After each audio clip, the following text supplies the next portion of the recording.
ورحمة الله وبركاته. أبا عبد الرحمن كيف حالكم؟ الحمد لله يا شيخنا. تأخرنا معذرة. نعم يا شيخنا. السلام عليكم ورحمة الله. وعليكم السلام ورحمة الله وبركاته. الحمد لله نحمده ونستعينه ونستغفره ونعوذ بالله من شرور أنفسنا وسيئات أعمالنا. إنه من يهده الله فلا مضل له ومن يضلل فلا هادي له. أشهد أن لا إله إلا الله وحده لا شريك له وأشهد أن محمدا عبده ورسوله صلى الله عليه وآله وسلم. أما بعد. Firstly, I flatly apologize for being late to class today. May Allah forgive us, and I hope that we'll accept that apology. I was actually a bit busy, and I was not looking at the time until one of the brothers called to say it was time for class. So I'm sorry. Abū Abdur-Rahman, can we release the Abū Abdur-Rahman, can we release the messaging platform so that our brothers and the women Ummahat, they can send in their questions we may have today. We would only revise some of the lessons we had, and we'll read a few lines for that today, inshallah. نعم يا شيخنا إن شاء الله. Will you hear me? نعم I can hear you. In the last class, we started discussing the issues about the passing away of our mother, Āishah radiyallahu anha. We started discussing issues regarding her death and the issues regarding her burial. We are reading from the book Siyar A'alām An-Nubala by Imām Adh-Dhahabi rahimahullah. We got to page 192 from the second volume. For those of us who have the copy we display on the screen, that is the copy of the taking of Shaykh Shu'aib al-Arnaud that has the taqdeem, the forward of Dr. Bashar Awad Ma'ruf. For those of us with that copy, we are on page 192. And that was the page where, at the beginning of it, Imām Adh-Dhahabi cited a report from Al-Imam Muhammad ibn Sa'd, who was from the students of Al-Imam Al-Waqidi. So he said, قال ابن سعد أخبرنا محمد بن عمر حدثني ابن أبي صبرة عن عثمان ابن أبي عتيق عن أبيه قال رأيت ليلة ماتت عائشة حمل معها جريد بالحرق والزيت فأوكد ورأيت النساء بالبقيع كأنه أيد. We read and explained this report, that it was from the report of Ibn Sa'd, a well-known scholar of hadith from the people of Sunnah. But he has a book, At-Tabaqat Al-Kubra. He was also said to have At-Tabaqat Al-Sughra. So in his book, At-Tabaqat, rahimahullah, he cited this report from his Shaykh Muhammad ibn Umar ibn Waqid. And Ibn Umar ibn Waqid is a rejected reporter of hadith. The scholars say he is matrukul hadith, a person whose reports are rejected. He said, Haddathani Ibn Abi Sabra. Ibn Abi Sabra, that is Abu Bakr ibn Abdullah ibn Abi Sabra, reported to him. Fortunately, Ibn Abi Sabra too is also matrukul hadith. So both Ibn Waqid and Ibn Abi Sabra, Abu Bakr ibn Abdullah ibn Muhammad ibn Abi Sabra, they are both rejected in their reports. So it reports that On the night that our mother Āishah radiallahu anha died, حُمِلَ مَهَهَا جَرِيدٌ بِالْخِرَقِ, some palm fronds with some khiraq, with some materials, clothing materials were taken along with her, وَأُوكِدَ. The clothing materials were littered. The cotton materials were littered because she was buried at night. He said in that report, it was from the report of Uthman ibn Abi Atiq and Abihi, who said, that is, Uthman ibn Abi Atiq was reporting from his father Abu Atiq, who said he saw that. He said, وَرَأَيْتُ النِّسَاءَ بِالْبَقِيَّةِ كَأَنَّهُ عِيدٌ. I saw a lot of women at Al-Baqiyah, the burial ground of the people of Medina, as if it was the day of Eid. This report has two major weaknesses, one of which is sufficient to make us not to depend on the hadith. The first one is the presence of Ibn Umar al-Waqidi. The second one is the presence of Ibn Abi Sabra, both of whom are matrukan. They are both from those whose reports are rejected. We read this report in the last class. We also read the report from Nafir, Mawla, or Ibn Abdullah ibn Umar, Nafir, the French slave of Abdullah ibn Umar, who said, شهدت أبا هريرة صلى على عائشة بالبقية. شهدت أبا هريرة. I was a witness to Abu Hurairah radiyallahu anhu صلى على عائشة بالبقية, who observed the funeral prayer over Āishah at Al-Baqiyah. In this report, Nafi, the freed slave of Abdullah ibn Umar, said that he was present when Abu Hurairah radiallahu anhu observed the Salatul Janaza over Āishah radiallahu anha bil-Baqiyah, at Al-Baqiyah. وَكَانَ خَلِيفَةَ مَرْوَانَ عَلَى الْمَدِينَةِ. At that time, Abu Hurairah كَانَ خَلِيفَةَ Marwan. He was the one who was deputizing the headship of Medina on behalf of Marwan al-Medina, over Medina. Why? وَقَدْ اعْتَمَرَتْ تِلْكَ الْأَيَّامِ, because Marwan had gone for Umrah. فكان أبو هريرة رضي الله عنه خليفته وقتئذ. So the one who was deputizing for Marwan, who was actually the head at the time, but he had gone for Umrah. The headship was upon Abu Hurairah. That made Abu Hurairah radiallahu anhu to observe the Salatul Janaza over our mother Āishah radiallahu anha. This report itself was collected by Muhammad ibn Umar ibn Waqid al-Waqidi. So this isnad is not sahih, even though many others amongst the scholars of Tariq have reported that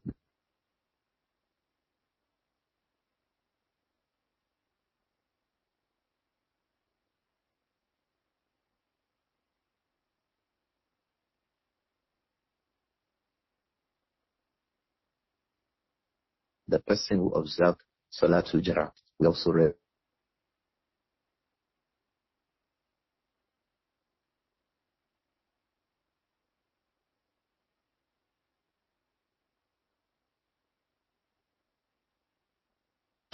Urwa ibn Zubayr. We had repeated ibn Zubayr. Urwa ibn Zubayr, the view of this person he would mention.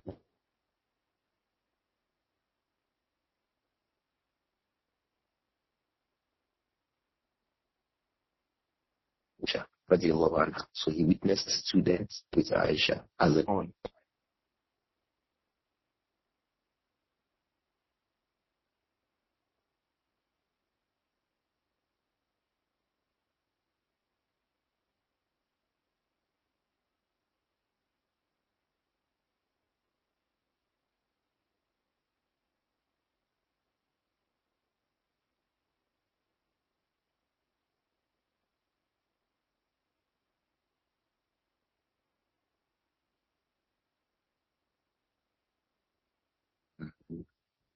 Was the one who reported, he said, Imām Adh-Dhahabi said, قال عروة ibn Zubayr, dufinat Āishatu Layla.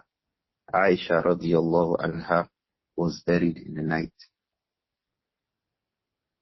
Urwa ibn Zubayr reported that dufinat Āishatu Layla. Āishah radiyallahu anha was buried in the night. So this is from the reasons the scholars say that it is lawful to bury our corpses in the night. If burial in the night would not imply leaving aside some of the things that are absolutely necessary during burial, it is allowed to bury in the night. Abu Bakr as-Siddiq radiyallahu anhu fina layla. He was also buried in the night. وهكذا Umar was also buried in the night. Likewise, Uthman ibn Affan was buried in the night. So it is lawful to bury a corpse in the night as long as that does not prevent any of the rights, any of the ahkam, any of the sunan, or any of the wajibats that we should observe over the dead. Doing so in the night does not stop us. Then it is allowed to bury our corpses in the night. More so, if there's an impending need, maybe because the corpse has started to decompose. So all of these things will make us be able to bury our corpses in the night. Like Āishah was buried in the night. Abu Bakr as-Siddiq was buried in the night. Umar was buried in the night. Uthman ibn Affan, they were all buried in the night. Their burial coincided that it has to be in the night, and they were so buried in the night, radiyallahu anhum. In the case of Āishah, I think we are still coming back to that report. She passed away in the night after Salatul Witr. She passed away in the night of Ramadan after Salatul Witr. I think that was in the 17th night of Ramadan. So she was buried that night, radiyallahu anha. So these were the things we had read. Hisham ibn Urwa. After that, Hisham ibn Urwa said, and Imam Ahmad and others, Imam Khalifa ibn Khayyat, he said, وَغَيْرُهُمْ تُوفِيَتْ سَنَةَ 57. Āishah radiyallahu anha passed away in the 57th year of Hijrah. Others amongst the scholars say she passed away in the 58th year of Hijrah. I think these were the things we had read in the previous classes. In the last paragraph on page 192, it said, قَالَ الْوَقِدِيُّ. The last paragraph on the page that has been shown on the screen. It says, قَالَ الْوَقِدِيُّ حَدَّثَنَا ابن أبي صبرا عن موسى ابن ميسرة عن سالم سبلان أنها ماتت في الليلة 17 من شهر رمضان بعد الوتر. Salim Sablan was also a freed slave of Āishah. He became free from Āishah from what the scholars of fiqh refer to as al-mukataba. He came to write down an agreement about how he was going to gradually pay for his freedom, as if to say he bought himself freedom on credit. So he'll be praying gradually. When he completes the payment, he becomes completely free. That is Salim Sabalan. He was from the freed slaves of who? Āishah, and he bought himself that freedom. That was what Allah referred to in the Quran. فَقَاتِبُوهُمْ إِنْ عَلِمْتُمْ فِيهِمْ خَيْرًا. You should agree that they write down an agreement. If in alimtum, if you are sure that these people are trustworthy, they will not run away. So from the day that a slave writes down an agreement about his freedom and how he would gradually pay for his freedom, he becomes free from that day. He will be moving around from that. So he said, in alimtum fihim khaira. If you are sure that that does not mean that he will run away and not pay as agreed, Allah said, fakatibuhum. So from those who did that with Āishah was Salim Sabalan. He was the one who reported that أنها ماتت في الليلة السابعة عشر. She died in the night of the 17th day of Ramadan, بعد الوتر, after قيام الليل, after صلاة الوتر. فأمرت أن تدفن من ليلتها. So she was ordered to be buried من ليلتها, on that same night that she died. فاجتمع الأنصار. So the people of Medina gathered. وحضروا. They attended the place, the gathering. فلم يرى ليلة أكثر ناسا منها. No night was known to have had people gathering like that night. The night of the 16th of Ramadan, when our mother Āishah radiallahu anha passed away. Nazala ahlul awali. The people who were in the outskirts of Medina, they also attended the gathering. Fadufinat bil Baqi'. So she was buried at al-Baqi'. In that report it said that umirat an tudfana fi laylatiha. It was commanded to be buried on that same night. Fajtama al-ansar. So the people of Medina gathered. Wahadaru. They attended her funeral. Falam yura laylatan akthara nasan minha. No night was known to have had people gathering than that night. Nazala ahlul awali. I'm now reading from page 193. It says, Nazala ahlul awali. The people who resided in the outskirts. Nazalu. They also came. They attended. Fadufinat bil Baqi'. And Āishah radiallahu anha was buried at al-Baqi'. There are some of the scholars of Medina who still recognize the grave sites of the wives of the Prophet radiallahu anhunna, because the wives of the Prophet were buried just around the same place in Medina, in al-Baqi'.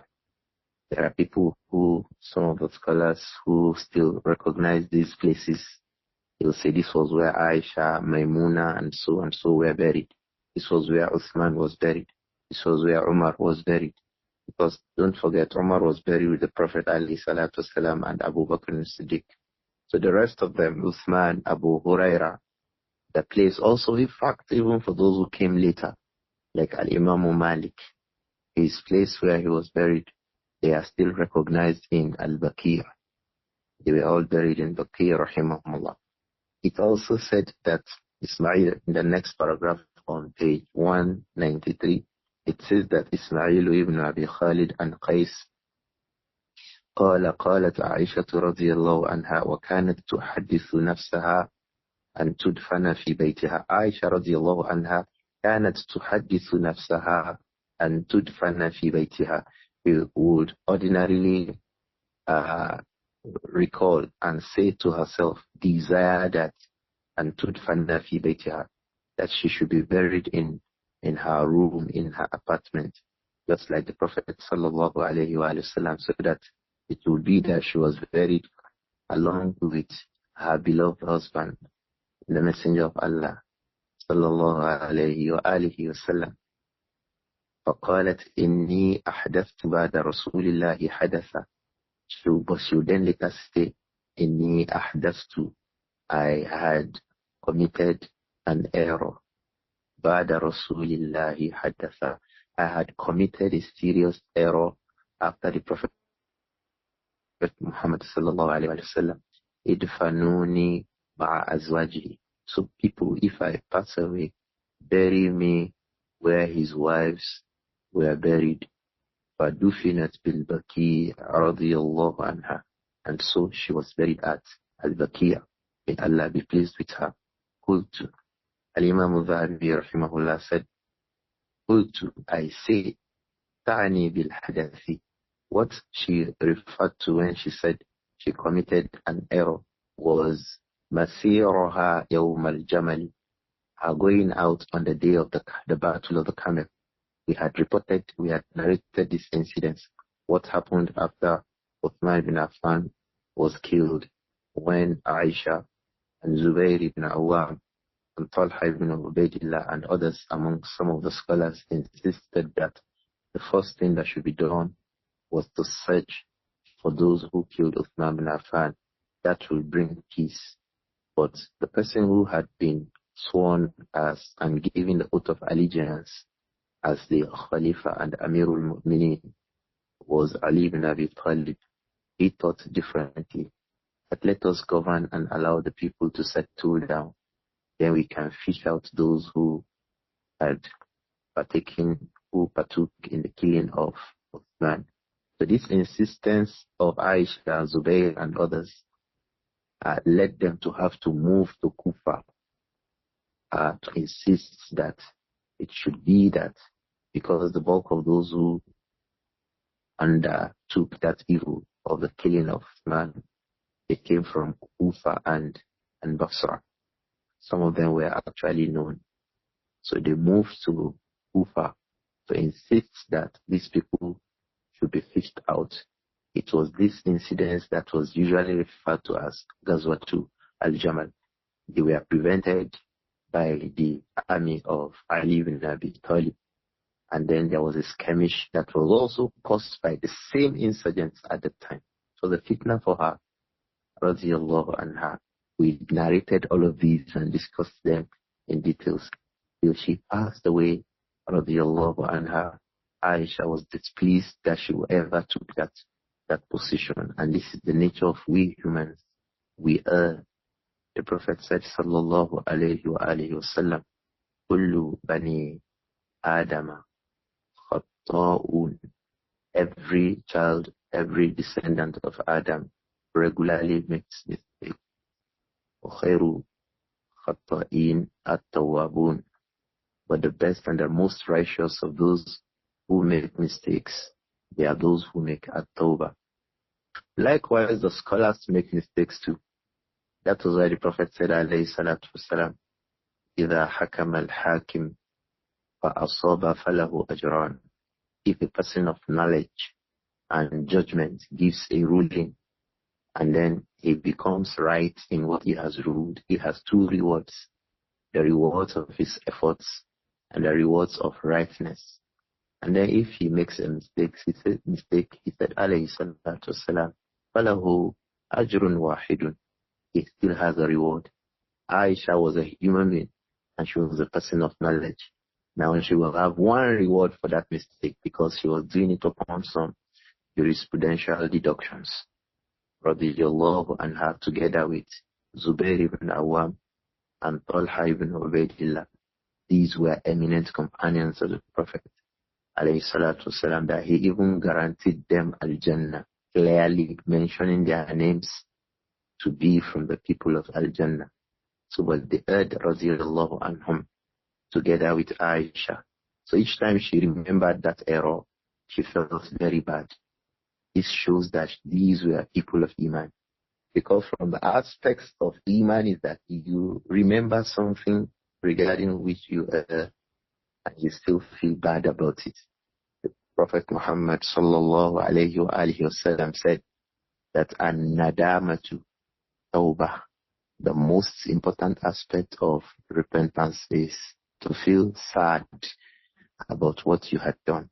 She continued to feel sad, radiyallahu anha, about that mistake till she passed away. So she said, since I had made that mistake, don't let me be buried with the Prophet. Then I should be buried together with the rest of his wives, radiyallahu anha. That is the clarification that Imām Adh-Dhahabi made when he said, Qultu. I say, ta'ani bil hadathi. She meant by her saying al-hadath that she committed an error. Masi roha yawm al-jamal. Her actions on the day of Jamal. We said that battle was called Ghazwatul Jamal because she was riding on a camel. فَإِنَّهَا نَدِمَتْ نَدَامَةً كُلِّيَةً. Because our mother Āishah felt bad. She did not like that it ever happened. Completely. She absolutely did not like that such a thing had happened to her. وَتَابَتْ مِنْ ذَلِكَ. And she actually repented and turned away from it. عَلَى أَنَّهَا That is even upon the fact that ما فعلت ذلك إلا متأولة قاصدة للخير. She did not do that إلا متأولة, except as a result of some juristic interpretation, قاصدة للخير, while intending goodness. كما اجتهد طلحة ibn Ubaydillah, just like Talha was with her to Ibn Ubaydillah, or Zubayr ibn Awwam. And Zubayr ibn Awwam, the father of Abdullah ibn Zubayr, and Urwa ibn Zubayr, and the husband of Asma bint Abi Bakr as-Siddiq, they were all in that with her, with Āishah, in that ta'wil, and they all intend goodness, radiyallahu anhum. Wa jama'atun min al-kibar. Along with them were some others amongst the elders, radiyallahu anil jami'. May Allah be pleased with all of them, radiyallahu anhum. From the things that showed that our mother Āishah was very displeased with what happened on the day of Jam' was what Imām Adh-Dhahabi also mentioned here on page 193. He said, Rawa Ismail ibn Ulayya and Abi Sufyan ibn al-Ala al-Mazini and ibn Abi Atiq قال, it said that Ismail ibn Abi Ulayya, that's Ismail ibn Ibrāhīm rahimahullah, and Abi Sufyan ibn al-Ala al-Mazini, who was reporting from Abu Atiq, said, قالت عائشة, Āishah radiyallahu anha said, إذا مر ابن عمر فأرونيه, إذا مر ابن عمر فأرونيه, whenever Ibn Umar passes by,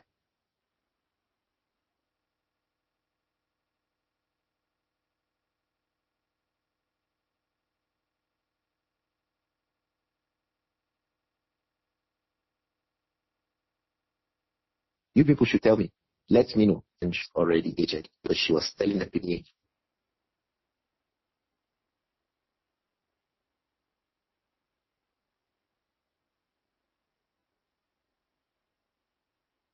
let me know, inform me. It was said to her,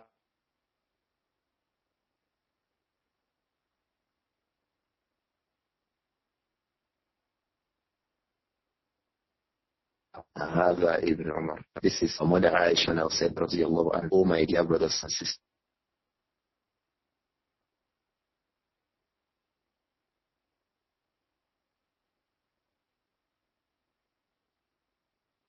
this class today, how Ibn Umar, I was saying, yeah,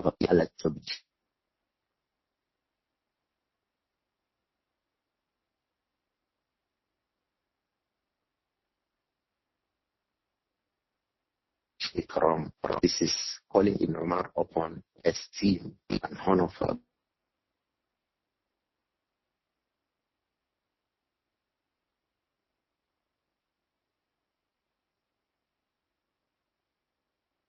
we should about this. You learn how to call Abdullah ibn Umar. What this called? How more than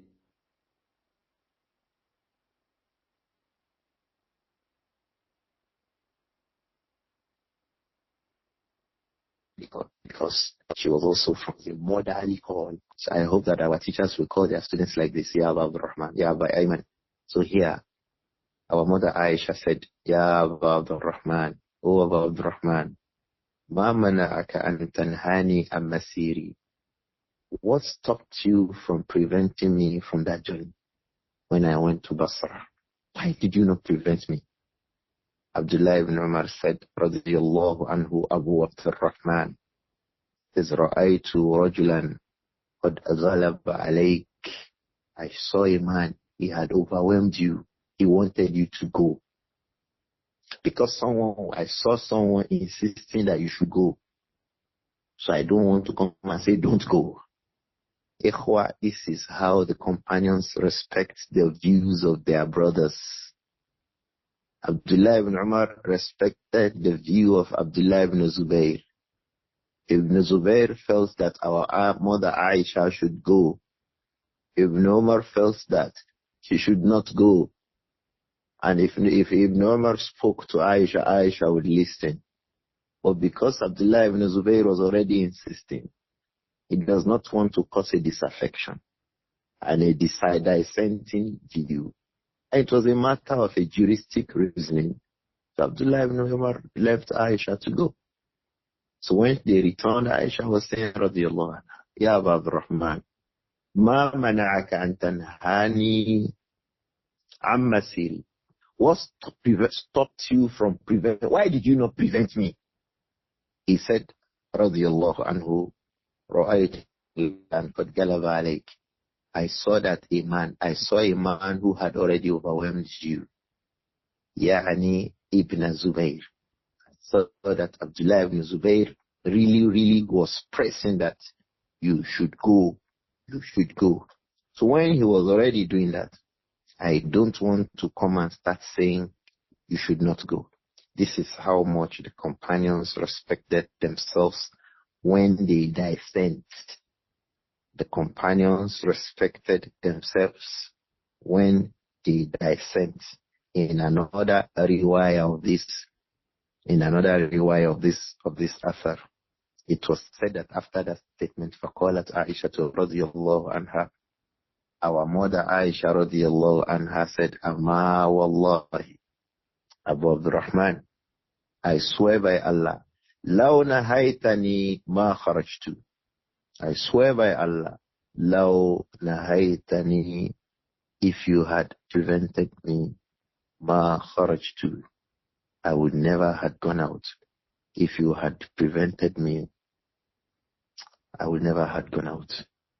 Radiyallahu anha. She continued to regret ever going out.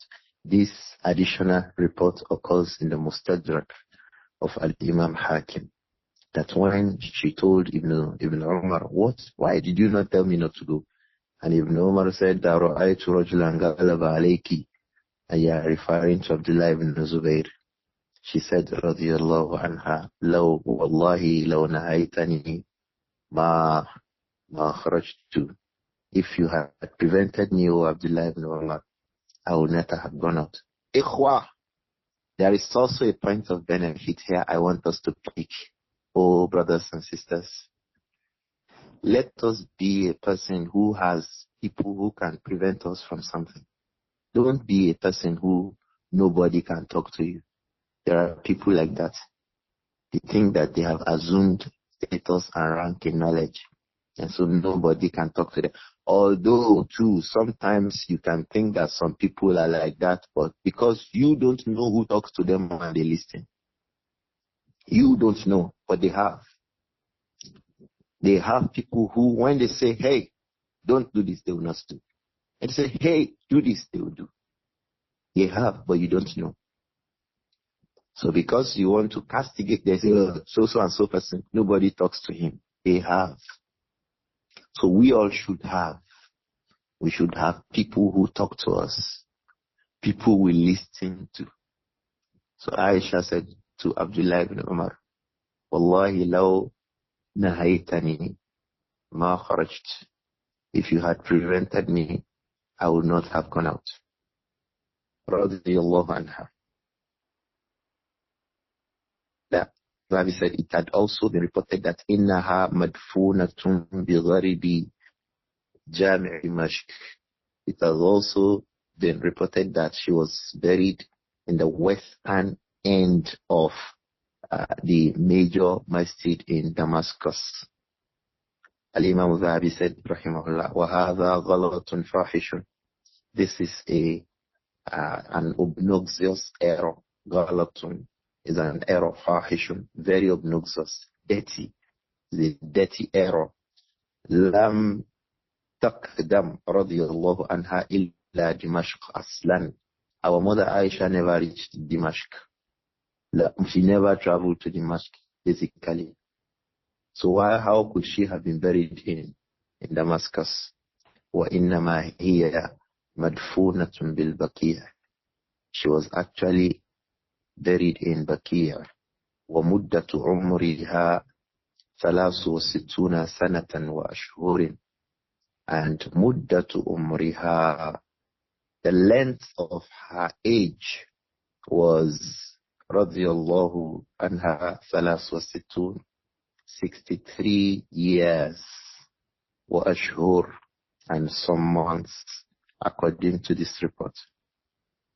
It said that she was 6 years old when she died, radiyallahu anha. In some reports, she died in the 57th year of Hijrah. In another report, she died in the 58th year of Hijrah. But she was about 63 years old and some months when she died, radiyallahu anha. In the last paragraph, Imām Adh-Dhahabi said, ذُكِرَ أَوْ ذِكْرُ شَيْءٍ مِنْ عَالِي حَدِيثِهَا, a mention of some of her ahadith that she reported. But Imām Adh-Dhahabi reports it with his own isnad, radiyallahu anha. I think it will be sufficient for us to stop today's class here before we go to those reports. We are already reaching the end of the report regarding our mother Āishah. There is still her experience with the jinns that we shall come back to in this lesson before we end this book, inshallah. Our mother Āishah had an experience with a jinn after the Prophet sallallahu alaihi wasallam had died. A jinn was coming to her house to learn from her. She did not know that the jinn was coming to learn. She took it for a jinn and she killed it, radiyallahu anha.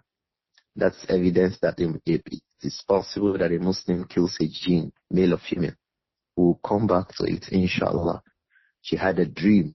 It was in the dream that she was told that what she had killed was a jinn. And she reported the case to her father, Abu Bakr as-Siddiq, radiyallahu anhu. We are coming back to this report, inshallah, before we end the reading in this book about our mother Āishah, radiyallahu anha.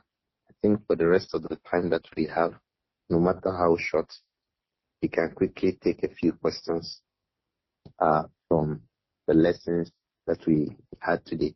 And before that, quickly, let me say, I hope that we all are all engaged in acts of worship, because today is the first day of Dhul-Hijjah.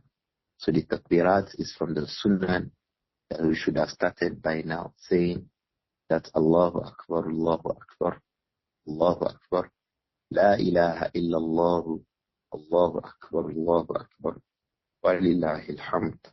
We should say this a lot within ourselves and with people. When we are with people, we should say it. When we are alone, we should say it. And the scholars really warn us.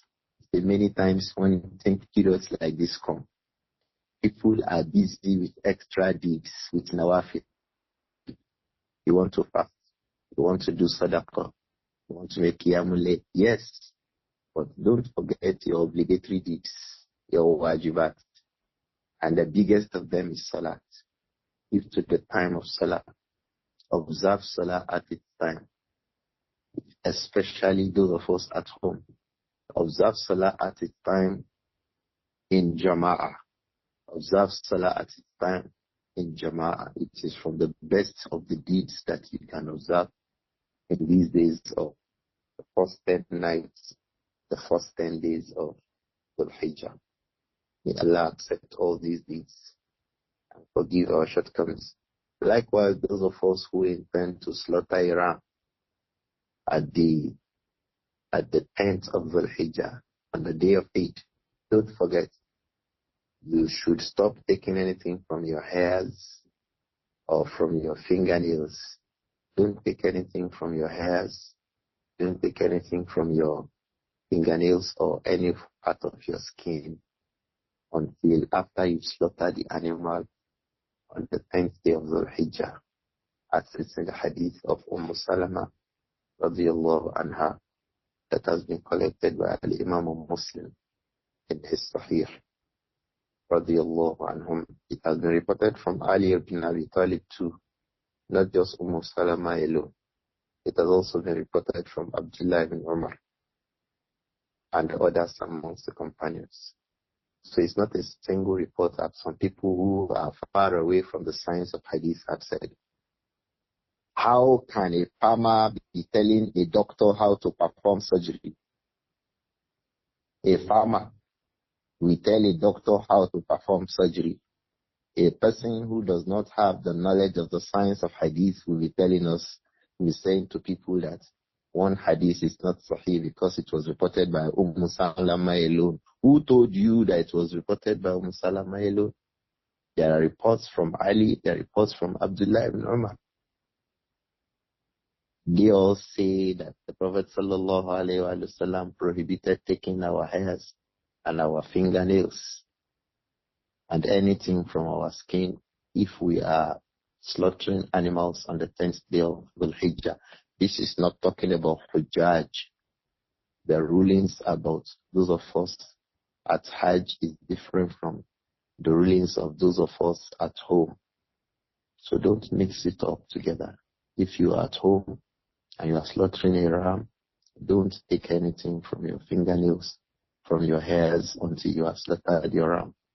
But if you are at Hajj, observe the rites of Hajj as appropriate. If you are at Hajj and you want to slaughter a ram at home, there are two issues. One of them covers the other.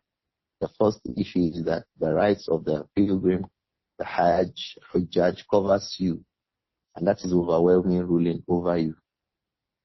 The overwhelming ruling over you is the rights of Hajj. So if you now say that they should slaughter for you at home, that slaughtering is for your family. Don't forget, the slaughterings we make are for ourselves and for our home, for those of us at home. But for the person at Hajj, his slaughtering at Hajj is part of the rites of Hajj itself. So these things are different and they should be handled differently. I hope that it is clear about the Rahman. Can we take a few questions before we call it a day today? Salawatullah alaykum ya Shaykhana. Amin wa iyyakum Aba Abdur-Rahman. Āishah was calling Abdullah ibn Umar, says, Ya Aba Abdur-Rahman.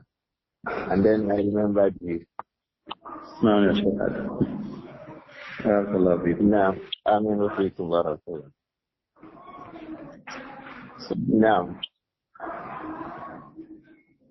Now this question reads, please, sir, I would like to verify if you are still on the position of not fasting on Saturday, even if it falls on the day of Arafah. Some of us are still on this position with you, and we would like to know if you have changed your position. My dear brothers, that hadith has not changed. What we have been hearing are fiqhiyat. The hadith is sahih.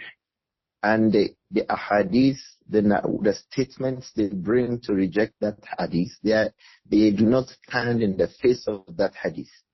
The hadith occurs in Sunan Abi Dawud.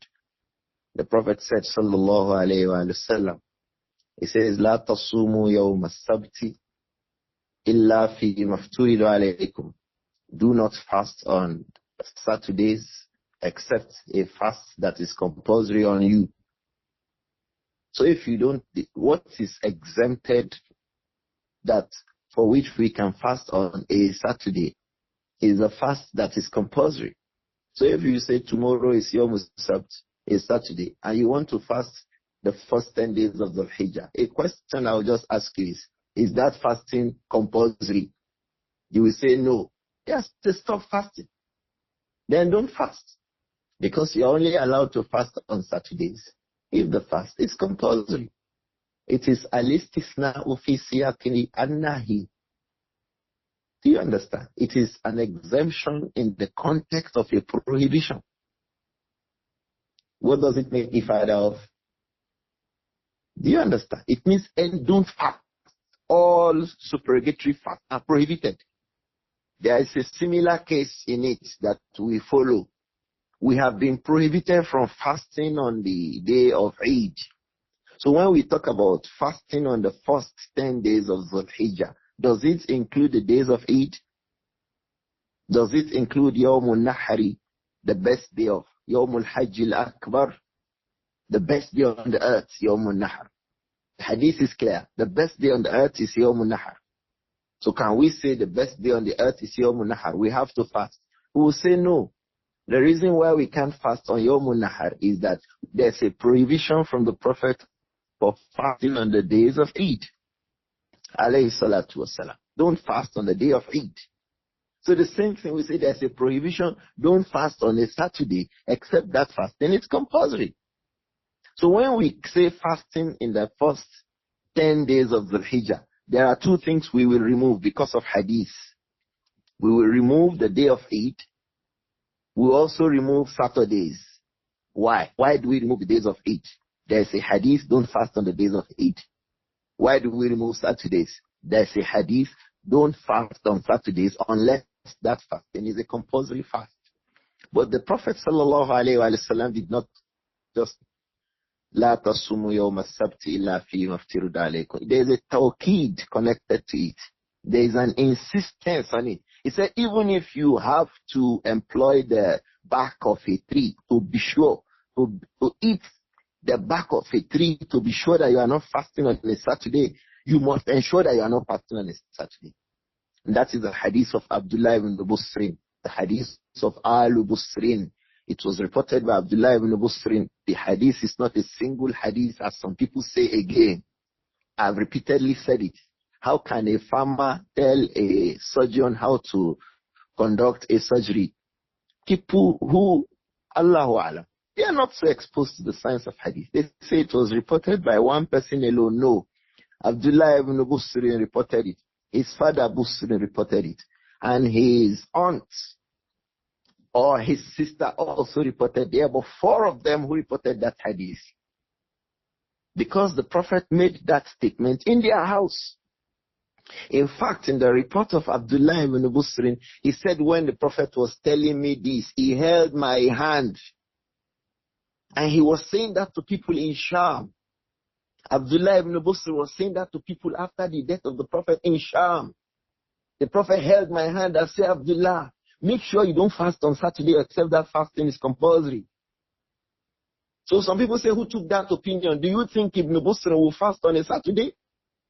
When the Prophet held his hand, and their Islam is mutaakhirun jiddan. They took Islam very, very late. Short, few months before the Prophet died. He held his hand, Abdullah, make sure you don't fast on Saturday. Even if that means using the back of a tree to break the fast. Break the fast. Be sure not to fast on Saturday. Ibn Busr said, the Prophet held my hand. As a companion when he spoke to the people in Damascus, in Sham, that was what he was teaching after the death of the Prophet. So do you think Abdullah ibn Busr will act differently? Do you think those people listening to Abdullah ibn Busr say to them that the Prophet held my hands, as in the report in the Musnad of Imām Ahmad, that the Prophet held my hand and said, don't make sure you are not fasting on Saturday. Upon all of these insistence and affirmation from the messenger to Abdullah, do you think Abdullah will fast on a Saturday unless that fasting is compulsory? Maybe the fast of Ramadan, maybe the of an oath, maybe the fast of a person who is due for slaughtering in Hajj and becomes unable to fast. Maybe the fasting of a person who is paying back any of the kafarat. These are compulsory fasts. Yes, you can fast those ones on Saturday, or somebody paying back Ramadan. But a fast of tatawwu is not allowed. Why? Abdullah ibn Busr said, the Prophet ﷺ held my hands and said, Abdullah, make sure you don't fast on a Saturday. Even if you break your fast using the back of a tree, be sure never to fast except that fast is compulsory. So how do we leave this kind of a report for the statements of people? Allahu Alam. This position is so clear. Allahu Alam. جزاكم الله خير يا شيخ. Ameen, ameen. Can we have one more questions before we call it a day today about the Rahman? نعم يا شيخ. I work in a place considered traveling. My husband takes me to work on Mondays and I go home myself on Friday because he has a tight schedule. Am I sending for traveling alone in this case? Yes, you are sending for traveling alone. Your husband should go when with you. You should also go back with you. it not lawful for a woman who believes in Allah and the day of Qiyamah to travel alone without a mahram? The Prophet said so, sallallahu alayhi wa sallam.